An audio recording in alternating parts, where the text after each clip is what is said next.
Hello everyone, आप सभी का स्मार्ट स्टडी क्लासेस में स्वागत है। आज हम सभी फलन के प्रकार के बारे में पढ़ेंगे। जैसे कि आप सभी जान रहे होंगे कि फलन के 4 प्रकार होते हैं। तो फर्स्ट नंबर यानी पहला प्रकार क्या है? तो पहला प्रकार एकांकी फलन क्या होते हैं, इसके बारे में आज हम चर्चा करेंगे। एकांकी फलन क्या होता है, इसी के बारे में आज हम चर्चा करेंगे। तो एकांकी फलन किसको बोलेंगे? तो बोलेंगे ऐसे फलन जो एक के साथ एक ही फलन हो, यानी एक फलन के साथ एक ही फलन हो, उसको एकांकी फलन बोलेंगे। उदाहरण के तौर पे भी समझा रहे हैं। जैसे कि अभी हम फिगर लिए, यहाँ पे समझा रहे हैं, एक फिगर से समझा रहे हैं। फिगर लिए, फिर दूसरा फिगर लिए, यानी कि इससे जा रहा है, यानी फंक्शन जा रहा है एफ, यानी एक्स से वाई में जा रहा है फंक्शन एफ। तीर का निशान से डिनोट कर दिए। तो मान लो कि इनको हम ए, बी और मान लो 3 दे दी। कुछ भी मान सकता है अपना मर्जी से। तो 1, इसका भी मान लिया 1, 2, सी। इसका मतलब हुआ कि एक फलन यानी एक्स का फलन, एक फलन फर्स्ट वाई फलन के एक नंबर से ही संबंध होना चाहिए, यानी कि फलन एक से एक ही में होना चाहिए, यानी कि एक्स का फलन वाई में एक ही फलन से टक्कर होना चाहिए, यानी कि ए 1 से हुआ, फिर बी 2 से होगा, फिर 3 सी से होना चाहिए, यानी कि 3 फिर 2 से नहीं, यानी कि एक फलन दूसरे फलन से नहीं होना चाहिए। तब हम इसको बोलेंगे एकांकी फलन। एकांकी फलन के लिए क्या वो बोलेंगे? अगर हम अपना भाषा में लिखें तो हम लिख देते हैं दोस्त, आराम से देख लेना। बोलेंगे ऐसे फलन जो एक के साथ में एक ही एक के साथ में एक ही फलन हो, तो एक के साथ में एक ही फलन हो तो उसे एकांकी फलन कहेंगे। एकांकी फलन कहते हैं, ऐसे करेंगे, कहते हैं। समझे मेरे दोस्त? तो हमको लग रहा होगा कि आप सभी को समझ में आ रहे होंगे। तो अब आते हैं इसी के कुछ नोट्स लिखने।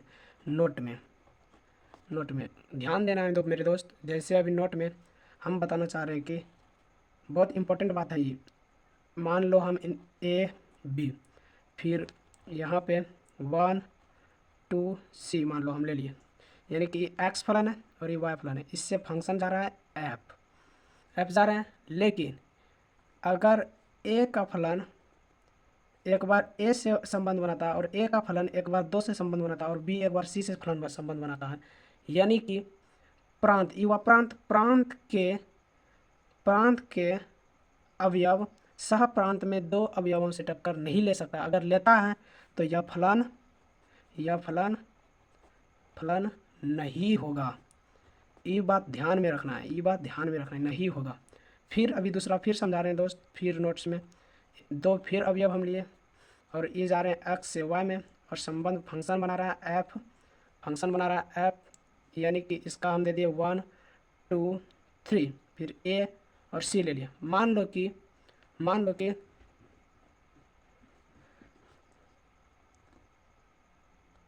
यानी कि एक प्रांत हुआ, यानी कि प्रांत कितना हुआ? 1, 2 हुआ प्रांत, और सह प्रांत कितना? 1, यानी कि 2 प्रांत एक सह प्रांत दे सकता है, यानी कि 2 प्रांत, यानी कि 1 2 प्रांत हुआ, 2 प्रांत एक सह प्रांत हुआ ना, तो एक सह प्रांत दे सकता है, तो यह फलन होगा। तब यह फलन होगा। ये बात ध्यान में रखना, यानी कि फंक्शन ए से, यानी कि प्रांत के सभी अवयव 2 अवयव नहीं दे सकते। एक प्रांत कभी 2 अवयव नहीं दे सकते हैं, लेकिन 2 प्रांत एक सहप्रांत दे सकता है। मेरा कहने का मतलब यही है मेरे दोस्त। अब आते हैं दूसरा नंबर पे। हमको लगता है कि इतना दूर तक समझ में आ ही गए होंगे। अब आते हैं दूसरा नंबर पे। तो दूसरा नंबर पे चलिए दोस्त, देखते हैं क्या कहना चाह रहे हैं। दूसरा नंबर बहु एकांकी होता है। बहु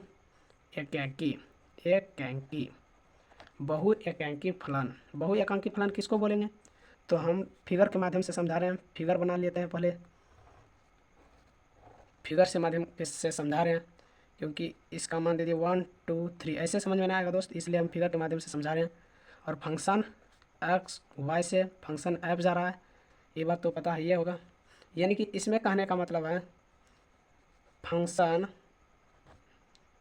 A,1, A,2, A,3, यानी कि ए का फंक्शन एक बार ए से है, फिर ए से ही, फिर दूसरा में भी है, फिर तीसरा का बी में है।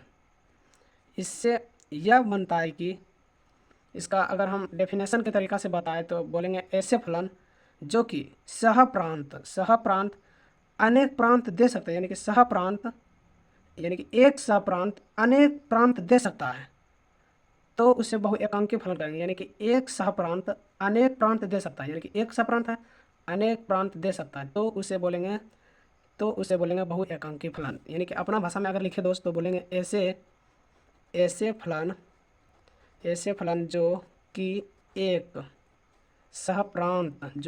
सहप्रांत अनेक प्रांत दे सकते हैं,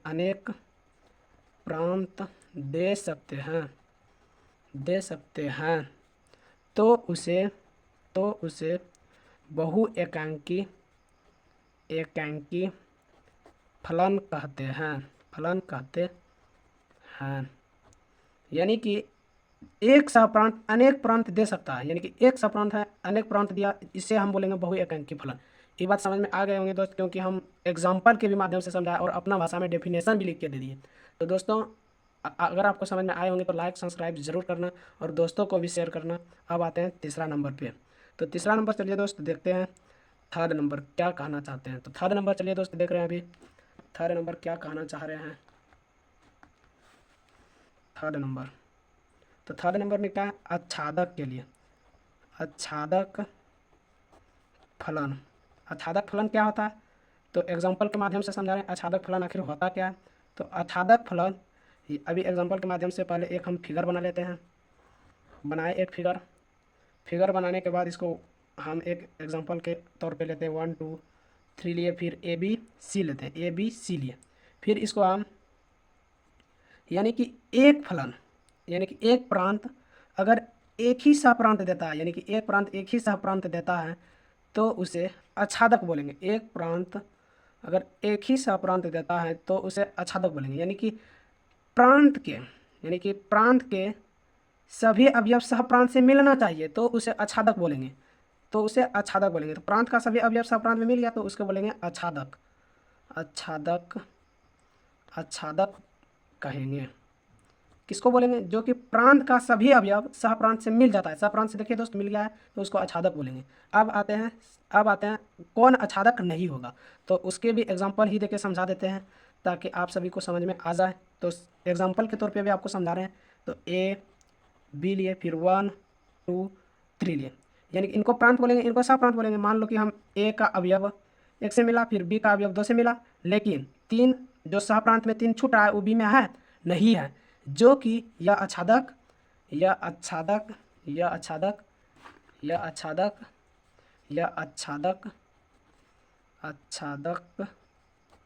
नहीं होगा।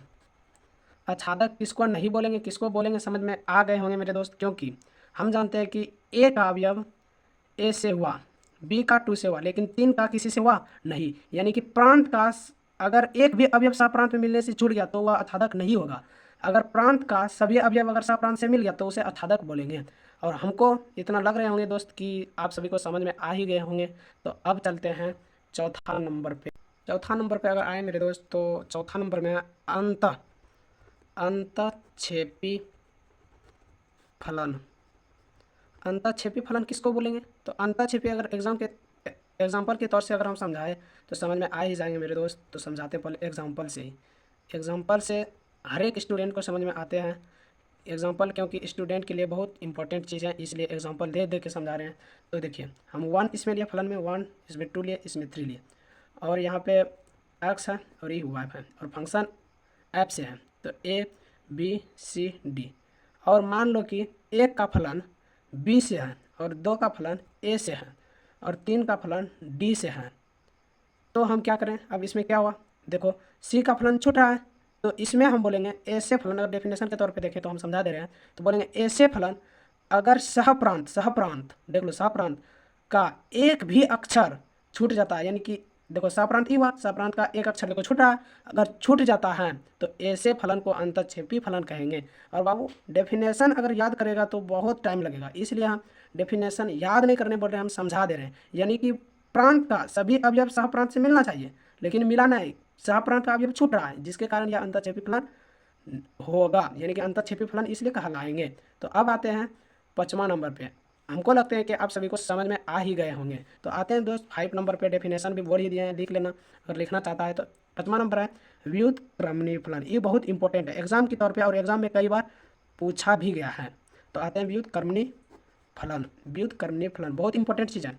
व्युत्क्रमणीय फलन आखिर बोलेंगे किसको? तो व्युत्क्रमणीय फलन लिख लिख के समझा दे रही है। यदि फंक्शन ए से बी में जा रहा है तो बी एकांकी आच्छादक